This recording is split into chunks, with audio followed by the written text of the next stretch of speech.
Vamos a hacer una grabación acerca del cálculo del índice de precios al consumidor. Esto para que les quede a ustedes como un material adicional. Vamos a borrar esto. Y recordando un poco, decimos que el índice de precios al consumidor nos sirve para medir los efectos del precio en el costo de vida. Este es un indicador, es un número índice que de forma agregada estima el costo de la cesta de bienes o sigue la trayectoria que tienen los precios de forma generalizada.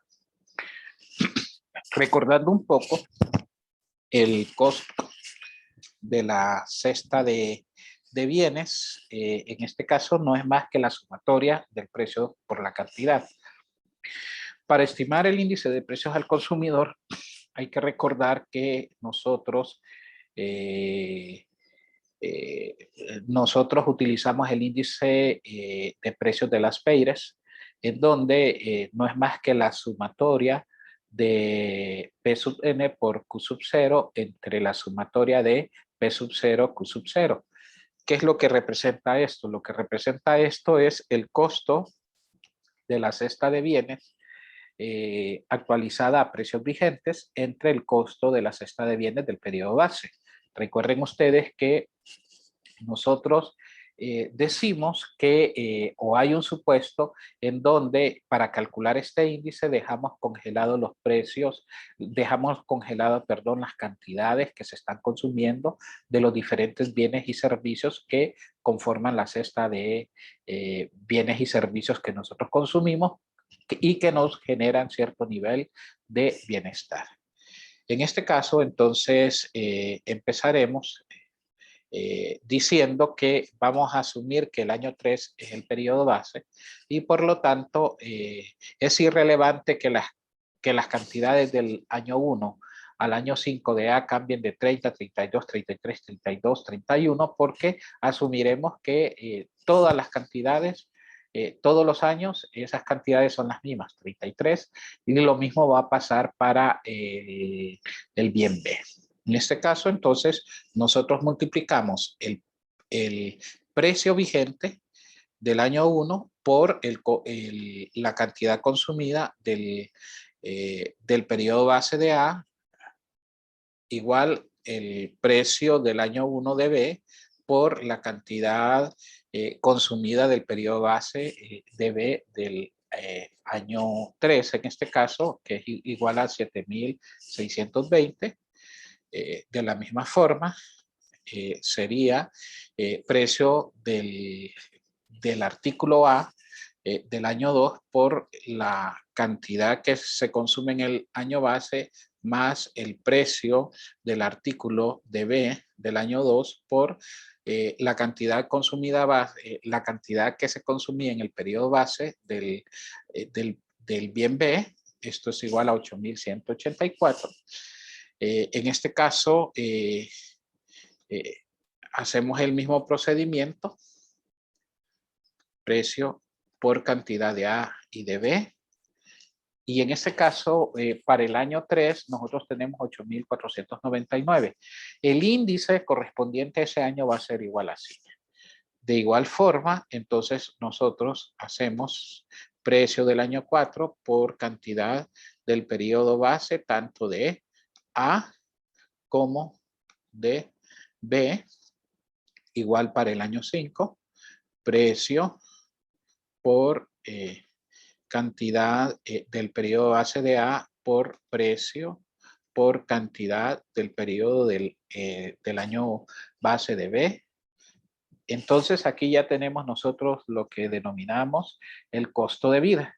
Para calcular el índice, entonces el índice de precios al consumidor es de forma fácil el costo de la cesta de bienes de los diferentes años dividida entre el costo de la cesta de bienes del periodo base, que en este caso es el año 3, multiplicada por 100. Entonces sería este entre este por 100. El siguiente sería 8.184 entre 8.499 por 100. Como dijimos, en el periodo base, eso es igual a 100. el costo de la cesta de bienes del año 3 entre el costo de la cesta de bienes del periodo base por 100. De ahí tenemos el costo de la cesta de bienes del año 4 entre el costo de la cesta de bienes del periodo base por 100. Y por último, el costo de la cesta de bienes del año 5 entre el costo de la cesta de bienes del periodo base por 100. Para estimar la inflación, entonces simplemente sería una tasa de crecimiento que es igual a el índice de precios actual entre el índice de precios del periodo anterior menos 1 por 100.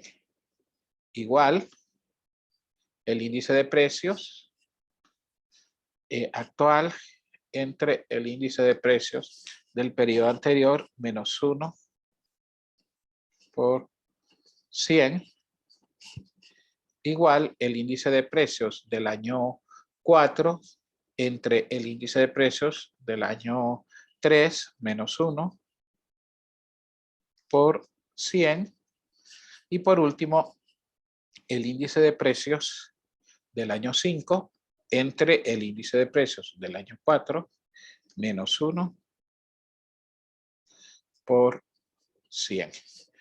En este caso, miraremos que cuando el índice de precios o cuando la inflación o la variación porcentual del índice de precios es positivo, significa inflación. Inflación significa aumento generalizado de los precios.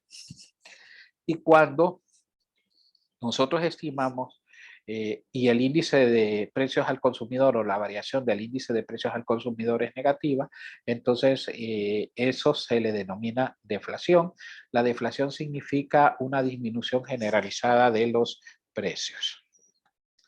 Por último, nosotros vamos a ver cómo Banco Central presenta la información, y aquí hay dos elementos a comprender, o tres elementos: la inflación mensual, la inflación acumulada, cómo acumulamos nosotros la inflación, y la inflación interanual.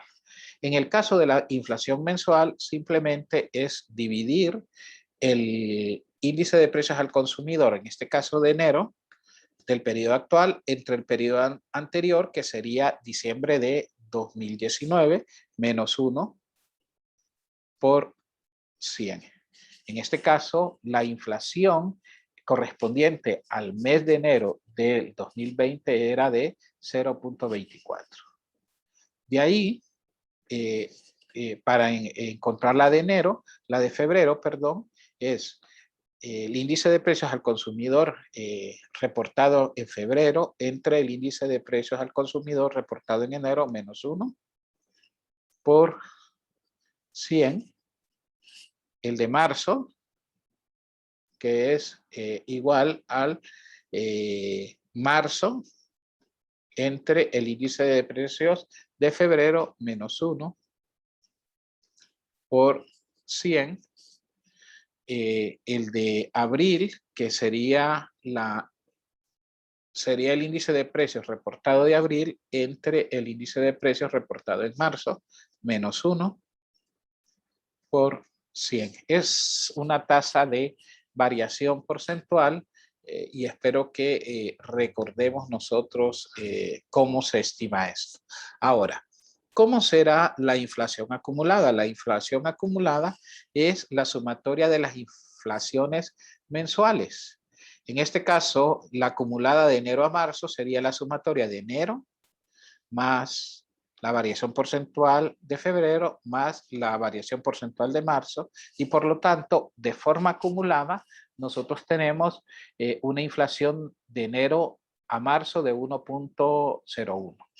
Si nosotros quisiéramos saber cuánta es la inflación acumulada de enero a junio, o sea, el primer semestre, tendríamos que sumar la inflación de enero, febrero, marzo, abril, mayo y junio.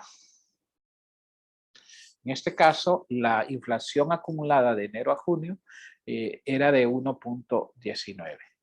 Ahora, La inflación interanual es la inflación que ha transcurrido en un año y la podemos medir de enero de un año a enero de otro año, de febrero a febrero de otro año, de diciembre a diciembre de otro año. En este caso, para estimar la inflación interanual de enero del 2020, simplemente tendría que dividir el IPC correspondiente al 2020 de enero entre el IPC correspondiente a enero del 2019 menos 1 por 100. En este caso, la inflación de enero a enero corresponde a 4.3. Veamos la inflación interanual de febrero, que es el IPC de febrero 2020 entre el IPC de febrero del 2019 menos 1 por 100. La tercera sería marzo entre marzo del año anterior menos 1 por 100. Entonces, ahí nosotros ya tenemos la inflación interanual. Y por último, en este ejercicio lo que podemos ver nosotros es la diferencia entre lo que es el índice de precios al consumidor y el deflactor implícito, recordando que el deflactor implícito no es más que la división del PIB nominal entre el PIB real por 100. Ambos indicadores representan la evolución de los precios en la economía, solo que el índice de precios al consumidor capta la variación de los precios de una cesta de bienes consumidas por los hogares que le permiten generar bienestar. Esta cesta tiene un número definido de productos, en el caso de Honduras 282. Sin embargo, el deflactor implícito, y si nosotros calculamos la tasa de variación del deflactor implícito, nos mostrará la inflación, pero de los precios de producción en la economía. Usualmente ambos indicadores se comportan de forma similar. Siempre el índice de precios al consumidor es un poco más alto, porque recuerden ustedes que en el índice de precios al consumidor, además de tener bienes que son producidos en el mercado nacional, también tengo bienes que son importados. Entonces aquí podemos ver nosotros las diferentes tendencias de las inflaciones, del comportamiento de la inflación, y en cualquiera de los dos nosotros podemos utilizar para indexar series macroeconómicas, que en este caso es quitar el efecto inflacionario. Muchas gracias.